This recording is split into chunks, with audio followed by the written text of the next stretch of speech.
Expired na ba ang inyong driver's license at di nyo alam kung paano ito ma-renew sa LTO?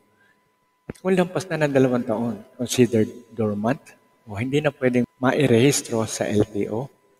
Sa ngayon, papel na lisensya o temporary license pa rin ba ang hawak mo dahil sa pagkaubos ng original na ID sa LTO? Well, narito na ang mga kasagutan dahil may bagong advisory o update ang LTO. So, may mga bagong patakaran o panuntunan para sa mga kaka-expired pa lamang ng ilang buwan hanggang 10 taon ay mayroon ng pag-asang ma-renew. Okay?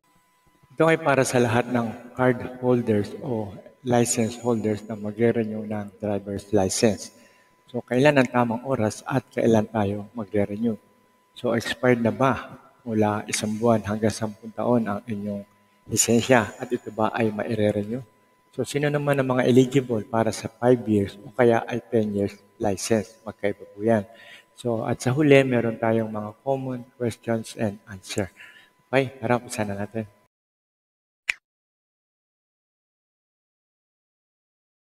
Unang-una ay ang LTO update. So ano ba itong update na to? So lahat ng holders ng driver's license magsimula nung April 2023 hanggang was possible na April 2024 ay hindi na kailangang mag-renew ng lisensya.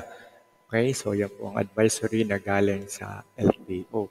Ngayon, ang kondisyon nila ay kung kailan darating yung original na mga card o ID ay doon pa lang magiging available for distribution sa publiko. Okay, so doon pa lang malilift yung kanilang advisory. So, halimbawa, dumating na mas maaga, so from then, doon pa lang malilift yung kanilang advisory. Okay, so pwede na kayong mag-renew agad on that time. Kaya ano naman ang mga kondisyon bago kayo makapag-renew? So meron tayong 1 to 2 years, yan ang standard na renewable hanggang maximum 2 years. Yun po yung standard. No? And then 2 years pero hindi lalampas sa 10 taon ay pwede pa rin ma-renew.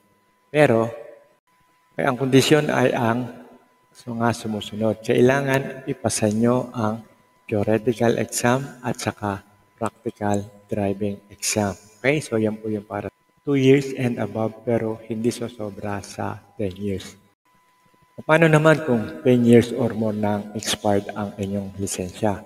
Okay, so pag 10 years, actually hindi na po pwede pero ang mangyayari ay mag-uumpisa muli kayo sa simula o back to square one. Start it all over again at mag-a-apply ulit kayo ng student permit. Okay, so para kayong bago, pabalik kayo ng student. Okay? Okay, sino naman ang mga eligible sa 5 years o kaya ay 10 years license? Okay, so number 1, yung pong mga walang violation. Halimbawa, walang ticket na natanggap o kaya walang traffic violation as in zero. Malinis na malinis, sila po ang makakatanggap ng 10 years na license expiration. Okay? At ang 5 years naman ay kung kayo ay mayroong isang violation. So kahit anong violation, basta isa lang ang inyong violation, eligible pa rin kayo sa 5 years validity ng driver's license. Ano naman ang mga requirements para sa renewal? So number 1, ang driver's license card. Kung meron pa kayong card o kaya yung papel na hawak nyo na temporary, yan po yung kailangan natin. Okay? And then number 2, kailangan ng medical certificate, yung bago. And then comprehensive driver's education o yung CDE certificate. And then lastly, yung application form na pwede nyo i-download dito o kaya ay hingin mismo sa LTO. Okay, tungkol sa medical certificate para sa driver's license, kailangan must be issued by physician na accredited ng LTO. Okay, so tanong nyo lang kung accredited or mas maganda, pumunta na rin kayo sa LTO dahil doon meron sila mismo accredited na physician sa loob.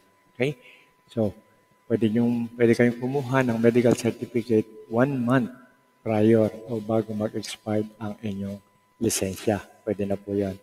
Okay? At ang presyo ng medical certificate ay between 400 hanggang 450 at dapat ay valid for 2 years. Ay, 2 months pala, sorry. 2 months. Okay? Tungkol naman sa Comprehensive Driver's Education or CDE certificate, So yung exam ay pwede nyo kunin online. No, nandun yan sa website ng LTO at bibigay ko rin ang link sa description. Okay? And then, pwede kayong mag-retake ng exam. Kahit ilang beses kayo bumagsak, wala pong problema. Instantly or pagkatapos, pwede uli kayong mag-retake immediately. Okay? Wala pong problema yan.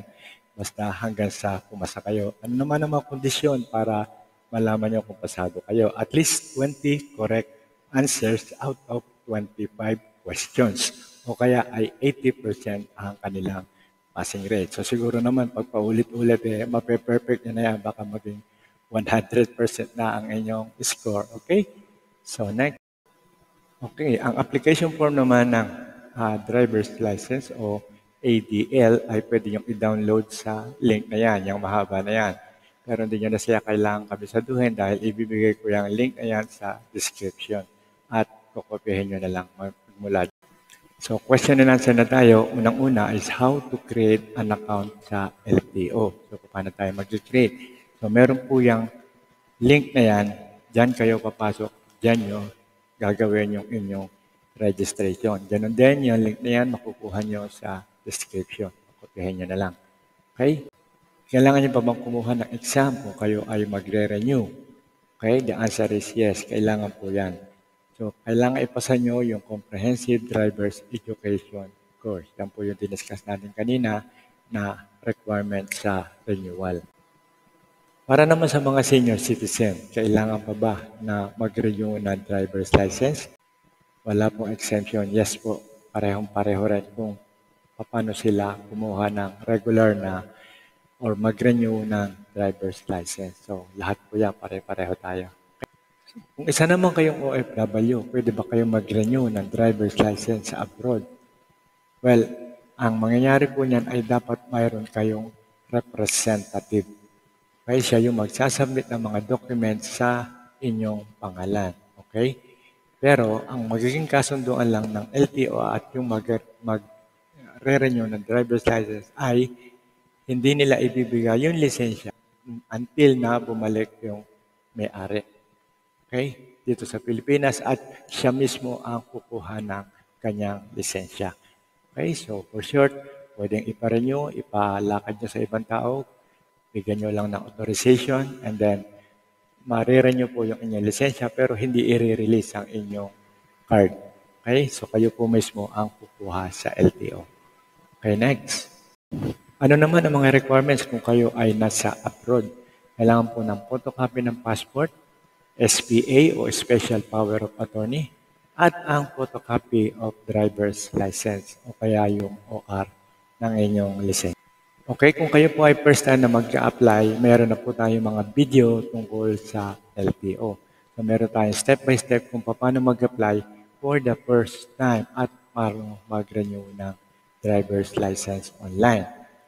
Okay? So kung first time kayong kukuha o kaya ang renewal ng 5 to 10 years na lisensya o ang expiration ng inyong lisensya. Sa ngayon, meron na rin po tayong telephone number o hotline ng LTO.